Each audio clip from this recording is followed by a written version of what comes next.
Good morning, friends. Welcome back to Bush Poppy Farm. Hope you're doing well. This is my project today. This is a star jasmine that I've had for many years in this pot. It's a huge pot, probably 25-gallon pot.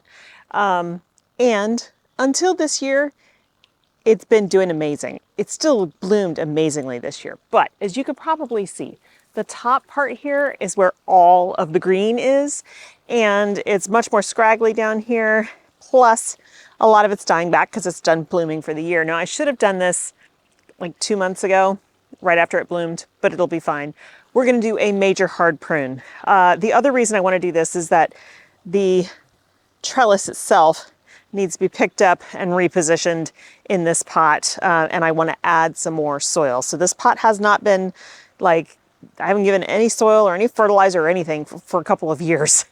So we are going to cut this thing within an inch of its life. It's going to look terrible at the end, but the whole point is to rejuvenate this plant. And what that will do is allow for, and it'll grow fast because we're still going to have heat. And in fact, it's going to be almost 90 today. We're still going to have heat until November, well, mid to late October.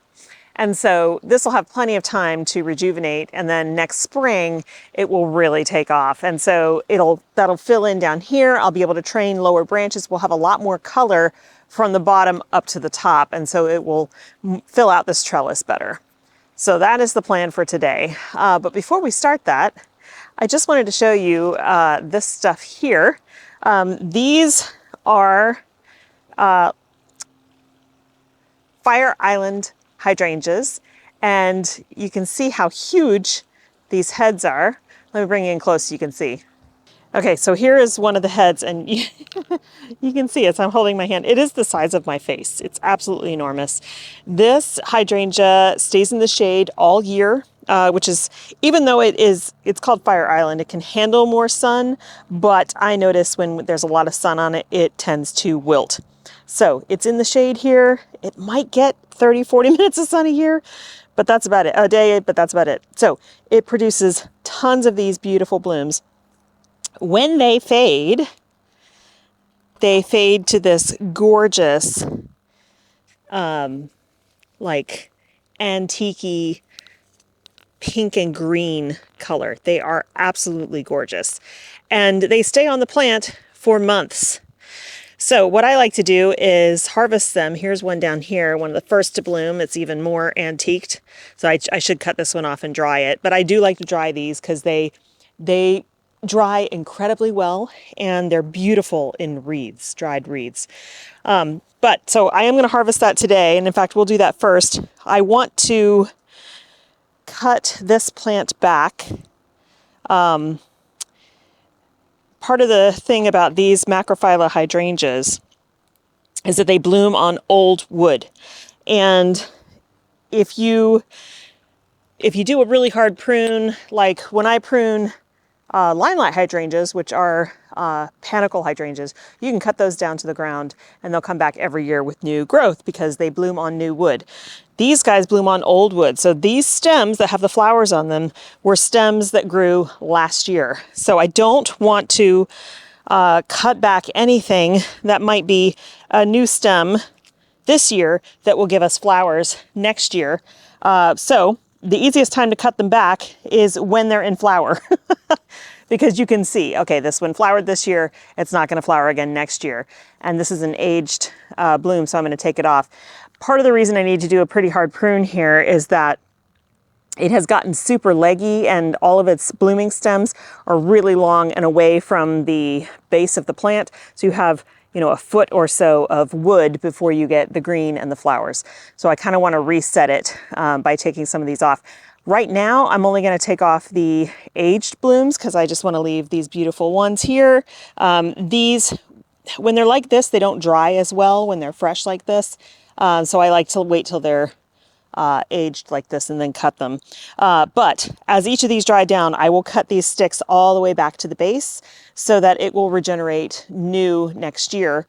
And hopefully we will avoid, I don't even see any stems right now that don't have flowers on them. Like this one over here does not have a flower on it. It did not flower this year, so it will carry a flower next year. But, you know, we'll see. So I may not have too many flowers next year, but this thing needs a rejuvenation prune, cutting all the way back. Like I said, where there are already flowers. And then I will add some fertilizer in the spring, as well as fresh compost to jumpstart it for its next year's growth. So I'm gonna go ahead and get these guys cut back.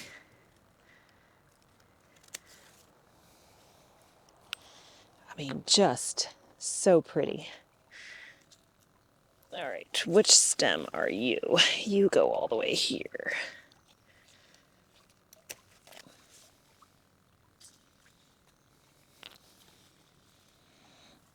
Yeah, see how long this crazy stem is?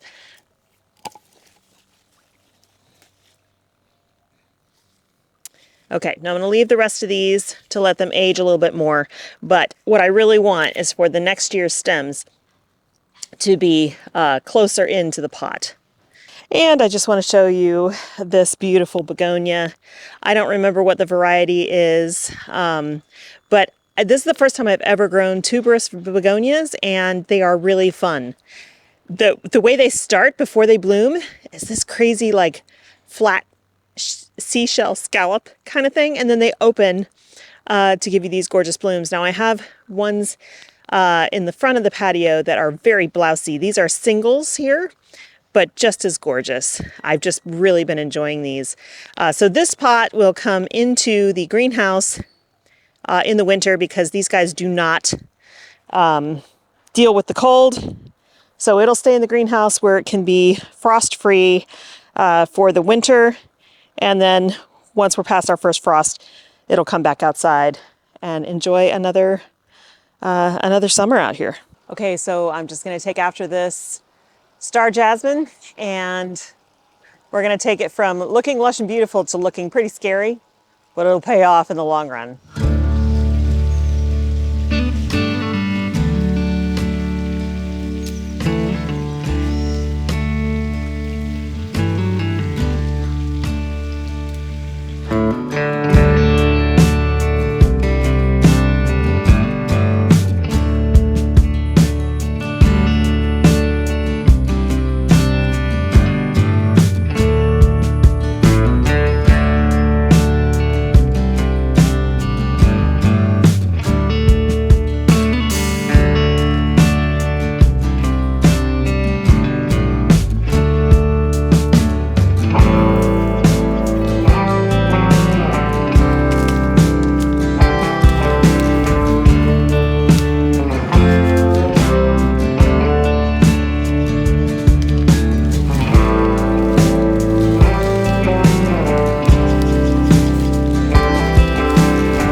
Okay, I know this looks extremely extreme, but I cut everything back. We have 3 still growing vines here.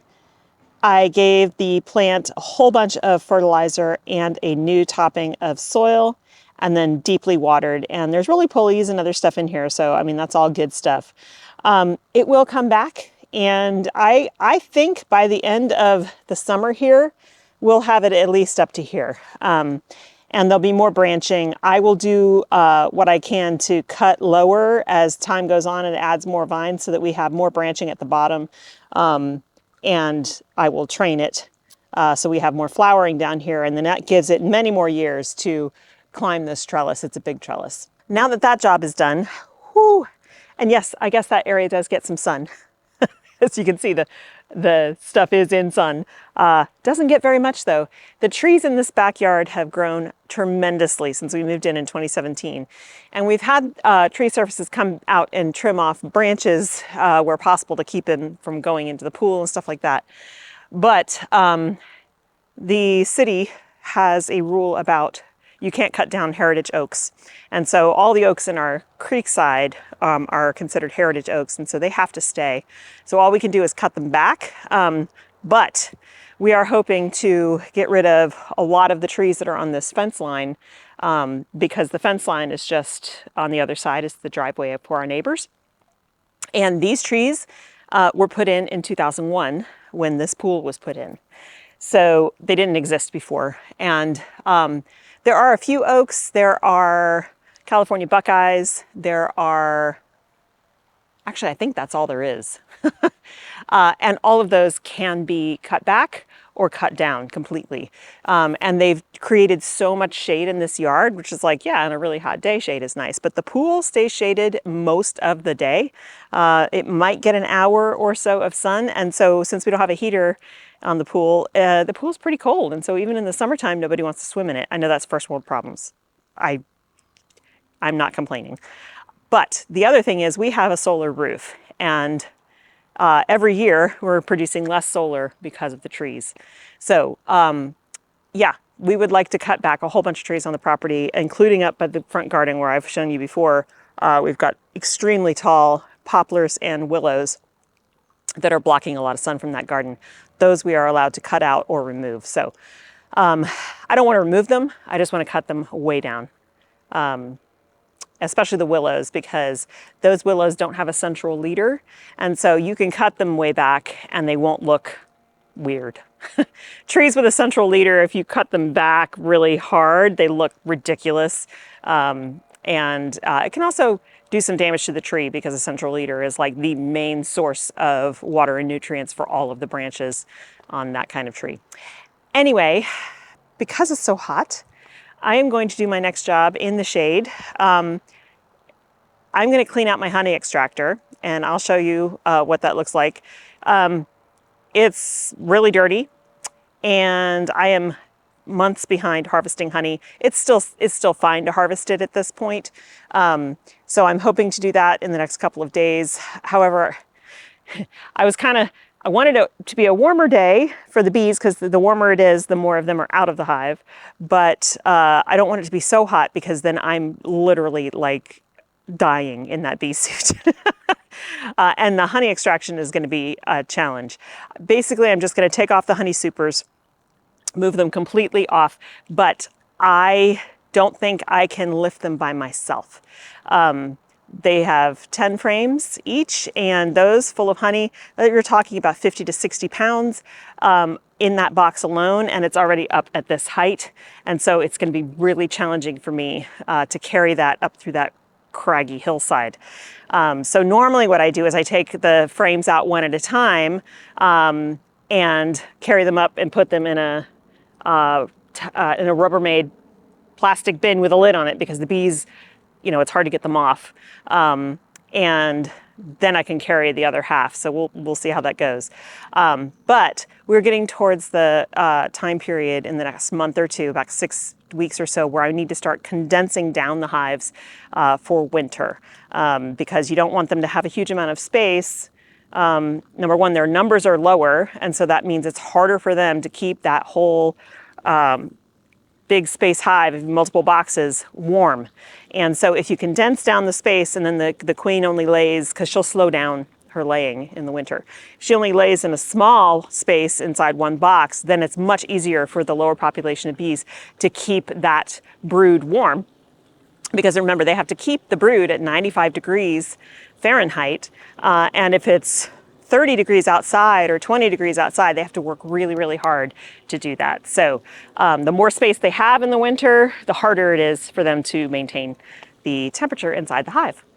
All right, I'm gonna grab my extractor. First, I'm gonna wash it out with water, but then we're gonna be using boiling water because there's a lot of honey left over in there, and I have found that just pouring boiling water in there melts the honey immediately and it cleans it out beautifully. But I want to get the majority of the junk out, and whatever sticky stuff is left behind we'll get with the boiling water. So I'll have to get my kettle going, and I have to be careful where I put this because you may know if you dump boiling water on a living thing or grass, it will die.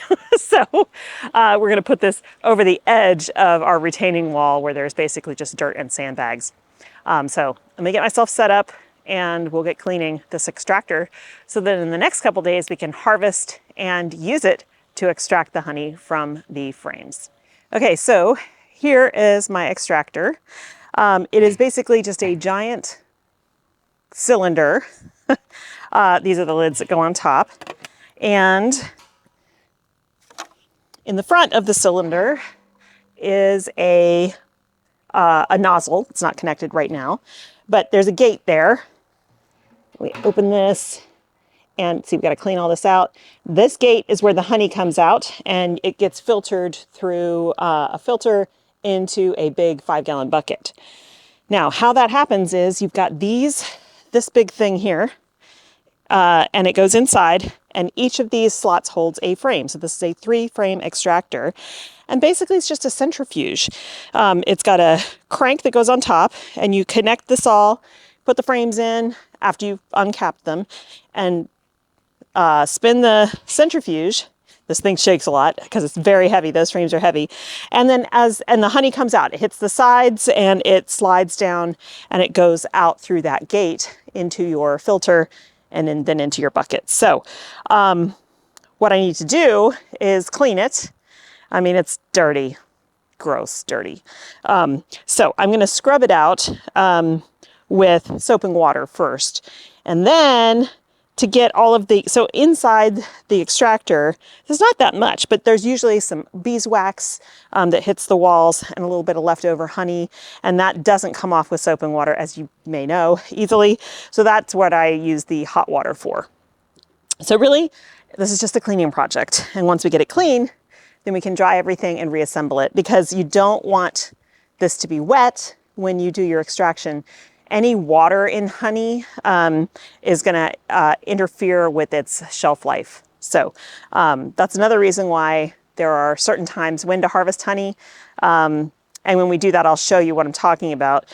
Honey is made basically by putting nectar into the cells, and the bees do all kinds of things with it to turn that into honey, and then they cap it with wax. So it's sealed inside each of those cells. And if you harvest uncapped honey, which you can do, there's a higher water content in that. And that means that you have a lower shelf life. So we don't want to add water by having a wet centrifuge when we do this. And we also want to make sure that the honey is completely capped and ready to go. So I'm just going to get started cleaning this thing out. It's not rocket science, but it'll be good to have it clean. Normally, it wouldn't be dirty like this because we usually keep it in the garage. But last year, after honey harvest, we had to empty out the whole house to do the hardwood floor renovation, and a lot of stuff went into the garage, and this ended up in the backyard, and I promptly forgot about it.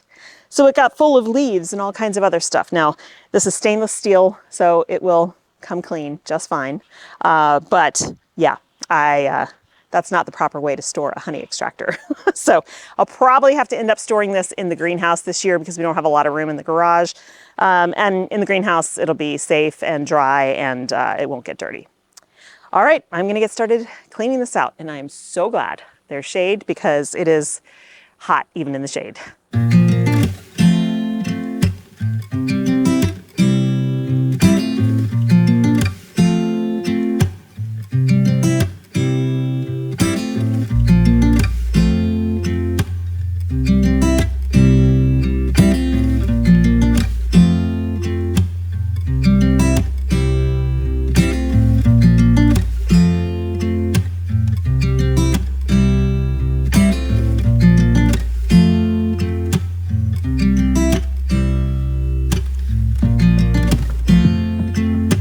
Okay, the inside's cleaned out with soap and water, but you can see the stuff that's still stuck to the sides, that's all beeswax. And instead of trying to scrape it off with a scraper, which would be very hard, I just use boiling water. It is super fast and simple, and yeah, it's the best way. So I'm gonna go get my kettle boiling, and then we'll get this stuff off.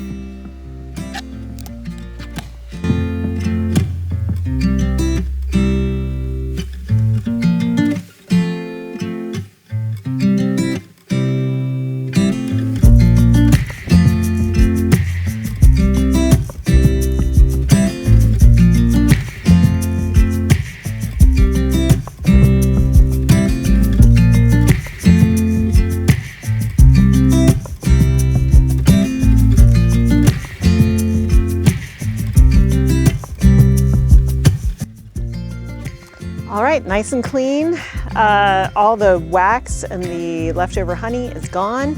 It's been scrubbed out. It is ready for honey extraction. I also cleaned all the little pieces and parts, scrubbed those all down. Those are sitting on the picnic table, drying in the sun.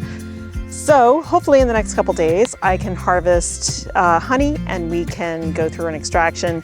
And I think there's gonna be a lot of honey. I have to make sure I have enough jars at this point before we do the harvest. So that's gonna be it for me today, you guys. It's getting really hot out here and I need to go in and have some lunch. So thanks so much for hanging out with me today. Two very different projects, but you know, we're getting stuff done. It's August and there's a lull. So, you know, just kind of maintaining at this point. Thank you again for hanging out. I hope you have a wonderful time in your garden and I will see you in the next one. Bye.